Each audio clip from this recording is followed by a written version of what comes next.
ano uli yung tatandaan nating pattern?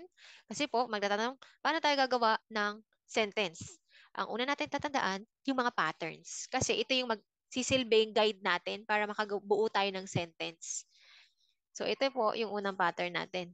No? Meron tayong wa, meron tayong des. Tapos, sa unahan, meron tayong noun.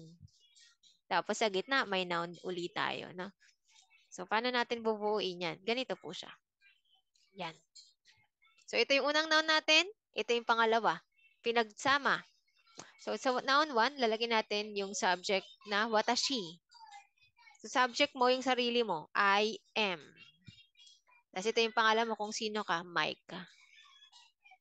Yun na. Watashi wa Mike desu. I am Mike sa English. So, ipalitan nyo lang ang pangalan nyo. So, sabihin nyo, watashi wa Edgar desu. No? Again, pag sarili natin, nilalagyan ng san. No? Ibang tao yung lalagyan natin ng san. Okay, next.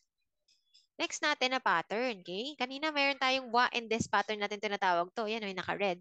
Wa, des pattern. Ngayon naman, yung des, papalitan lang natin ng nito. Ja arimasen. Para maging negative. No?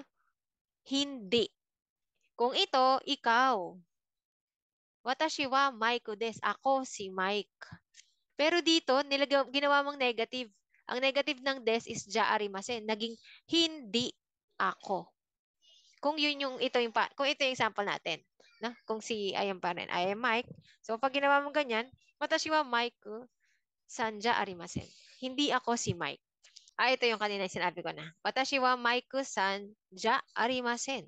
So hindi ako si Mike, sabi niya. So